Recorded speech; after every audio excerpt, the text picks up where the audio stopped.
بسم اللہ الرحمن الرحیم. السلام علیکم. Dear student of class 10th, I am your Urdu teacher Maimuna. I hope you all are well and safe with your family at home. Student, take out your Urdu book and open page number 147. غزل مصیبت بھی راحت فضا ہو گئی، جس کے شاعر مولانا حسرت موہانی ہیں. Hasrat Mohani U P کے قصبے موہان میں 1875 میں پیدا ہوئے. ان کا اصل نام سید فضل الحسن اور حسرت تخلص تھا. حسرت بنیادی طور پر غزل گو شاعر ہیں. عشق و عاشقی کے جذبات ان کی غزل میں بہت نمایاں ہیں، اس لیے انہیں رئیس المتغزلین کا لقب دیا. اہم تصانیف میں نکات سخن، انتخاب سخن وغیرہ شامل ہیں. آپ کا انتقال 1951 میں ہوا. غزل کا پہلا شعر: مصیبت بھی راحت فضا ہو گئی ہے، تیری آرزو رہنما ہو گئی ہے. عشق و عاشقی حسرت کی غزل کا نمایاں پہلو ہے. اس غزل کے مطلع میں بھی شاعر عشق میں گرفتار دکھائی دیتے ہیں. عشق کی آگ انہیں تڑپا رہی ہے، صرف ایک ہی لگن لگی ہے کہ کسی صورت وصال یار نصیب ہو اور بے چین دل کو قرار آ جائے. شاعر کہتے ہیں کہ جب انسان عشق میں گرفتار ہوتا ہے تو وہ محبوب کے دیدار اور اس کا قرب پانے کے لیے بے چین اور بے قرار رہتا ہے. دکھوں اور غموں کا بوجھ جب اس کی برداشت سے باہر ہوتا ہے تو وہ بے اختیار اپنے رب کو پکارتا ہے. وہ دن رات اپنے معبود سے ہم کلام ہوتا ہے، اپنے سارے دکھ اور غم اسے سنا کر اپنا دل ہلکا کرنے لگتا ہے. اپنے خالق سے اس کا تعلق جڑ جاتا ہے.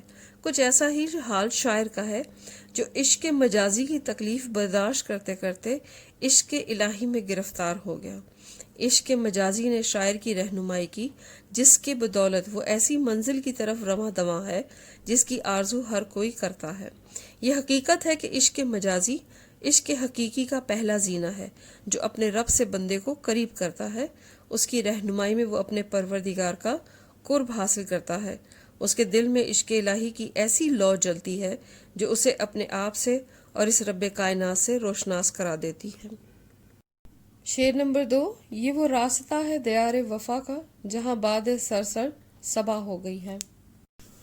یہ شعر عشق حقیقی کا رنگ لیے ہوئے ہے. اس شعر میں شاعر کہتے ہیں کہ راہ عشق میں طرح طرح کی مشکلات اور مصائب کا سامنا کرنا پڑتا ہے، مگر میرے نزدیک ان دکھوں اور غموں کی کوئی اہمیت نہیں، کیونکہ میں تو ایسی منزل کا راہی ہوں جہاں بے وفائی کا کوئی تصور ہی نہیں. یہاں کی ہر گلی عشق و محبت سے مزین ہے. اس گلی کا ہر کوچہ محبوب کی قربت کا احساس دلاتا ہے. جیسے جیسے اس راہ میں قدم آگے بڑھتے جاتے ہیں، مشکلات اور مصائب کا سامنا کرتے کرتے حوصلے بلند سے بلند تر ہوتے جاتے ہیں، جو عاشق کے قدم ڈگمگانے نہیں دیتے، اس کے یقین کو مستحکم کرتے ہیں کہ ایک نہ ایک دن وصال یار ضرور نصیب ہوگا. شاعر کہتے ہیں کہ دیار وفا وہ راستہ ہے جہاں غموں اور دکھوں کی آندھی طوفان باد صبا کی طرح سکون دیتے ہیں. محبوب تک پہنچنے کی لگن وہ جذبہ ہے جو عاشق کو تکلیف اور مایوسی کا احساس نہیں ہونے دیتی. شاعر نے دکھوں اور مصائب کے لیے باد سرسر جیسی خوبصورت اصطلاح استعمال کی ہے، اور ان مصائب کو برداشت کرنے کے بعد حاصل ہونے والے سکون کے لیے، احساس کے لیے صبا کا استعارہ استعمال کر کے اس شعر کو چار چاند لگا دیے ہیں.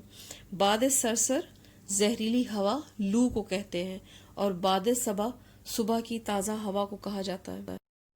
شعر نمبر 3: میں درماندہ اس بارگاہ عطا کا، گناہ گار ہوں ایک خطا ہو گئی ہے. اس شعر میں شاعر اللہ تعالیٰ کے حضور اظہار ندامت کر رہے ہیں کہ وہ رب کائنات اپنے بندے کو مانگے اور بن مانگے بہت سی نعمتوں سے نوازتا ہے. اپنے معبود کے دربار میں ایک ادنا سا گناہ گار بندہ ہوں، اور مجھ سے ایسی خطا ہو گئی ہے کہ میں اس دربار سے جدا ہو گیا ہوں. میرا خالق اور مالک مجھ سے ناراض ہے، میں اپنی خطاؤں پر دل و جان سے شرمندہ ہوں. اس شعر میں شاعر نے حضرت آدم علیہ السلام کے جنت سے نکالے جانے والے واقعے کی طرف اشارہ کیا ہے. جب اللہ تعالیٰ نے حضرت آدم علیہ السلام کو پیدا کیا تو انہیں جنت میں رکھا اور ہر نعمت سے لطف اندوز ہونے کی مکمل آزادی تھی. صرف ایک مخصوص درخت کے پھل کو کھانے سے سختی سے منع فرمایا. شیطان کے بہکاوے میں آ کر جب وہ پھل کھایا تو انہیں زمین پر بھیج دیا گیا. شاعر کہتے ہیں کہ اس خطا کی وجہ سے آدم اور ابن آدم جنت سے دور ہو گئے. بہت عرصے تک معافیت طلب کرتے رہنے کے بعد اللہ تعالیٰ نے حضرت آدم علیہ السلام کو معاف کر دیا مگر جنت میں دوبارہ داخل نہ کیا۔ اس غلطی کی تلافی اور اپنے رب کی خوشنودی کے لیے وہ اللہ تعالیٰ کے حکم پر چل کر اپنا کھویا ہوا مقام دوبارہ حاصل کرنے کی ہر ممکن کوشش کریں گے۔ شعر نمبر 4، تیرے رتبہ دان محبت کی حالت تیرے شوق میں کیا سے کیا ہو گئی ہے۔ اس شعر میں عشق مجازی اور عشق حقیقی دونوں معنی موجود ہیں۔ عشق میں گرفتار انسان اپنے آپ سے بے پرواہ اور بیگانہ ہو جاتا ہے۔ اسے دولت، شہرت، عزت اور عیش و آرام سے کوئی غرض نہیں ہوتی۔ وہ صرف اپنے محبوب کے قرب اور نظر التفات کا ہر دم منتظر رہتا ہے۔ جیسے جیسے وہ عشق کی منازل طے کرتا ہے، اس کی بے چینی و بے قراری بڑھتی جاتی ہے۔ اس شعر کا ایک پہلو عشق حقیقی ہے، جس کی پہلی سیڑھی عشق مجازی ہے۔ عشق میں مشکلات اور دکھوں کو برداشت کرنے کے بعد وہ اپنے رب کو پہچاننے لگتا ہے۔ وہ لازوال محبت کے رتبے تک پہنچ جاتا ہے۔ یہ ایسی محبت ہے جس میں درویش گرفتار ہونے کے بعد اپنے آپ سے بیگانہ ہو جاتا ہے۔ اسے ہر طرف اپنے محبوب کے جلوے نظر آتے ہیں۔ وہ عشق کی منازل طے کرتے کرتے اس مقام پر پہنچ جاتا ہے جہاں سے واپسی ممکن نہیں۔ وہ اپنی ذات سے بیگانہ ہو کر صرف یاد الہی اور ذکر الہی میں مگن رہتا ہے۔ جشتا نہیں نظروں میں یا خلت سلطانی۔ شعر نمبر 5، پہنچ جائیں گے انتہا کو بھی حسرت جب اس راہ کی ابتدا ہو گئی ہے۔ یہ شعر غزل کا مقطع ہے جس میں شاعر نے اپنا حاصل کلام پیش کیا ہے کہ میں نے عشق کی خاردار وادی میں قدم رکھ دیا ہے۔ اس وادی کا ہر کانٹا اسے پھول کی مانند لگتا ہے۔ دکھوں اور غموں کی باد سرسر اسے سکون و اطمینان کی باد صبا لگتی ہے۔ عشق کی پرخطر اور پرخار راہ پر چلتے ہوئے اس کے قدم بالکل ڈگمگائے نہیں، اس کے حوصلے بلند ہی رہے، وہ متزلزل نہیں ہوا، بلکہ اس یقین کے ساتھ قدم بڑھاتا رہا کہ جب سفر کی ابتدا کی ہے تو ضرور منزل مقصود تک پہنچیں گے۔ عشق مجازی ہو یا حقیقی، اس راہ میں عاشق کو اپنی محبت کی سچائی کے لیے کئی کٹھن مراحل اور آزمائشوں سے گزرنا پڑتا ہے۔ عشق مجازی اسے عشق الہی سے روشناس کرا دیتا ہے۔ اس کے دل میں اپنے رب سے ایسی لو لگتی ہے جو بجھائے نہیں بجھتی۔ وہ اپنے معبود کی خوشنودی اور رضا کے لیے ہر مشکل اور دکھ کو خوشی سے گلے لگاتا ہے۔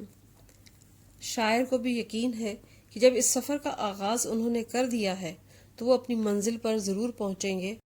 امید ہے کہ اس غزل کے تمام اشعار اور ان کا مفہوم آپ کو سمجھ آ گیا ہے۔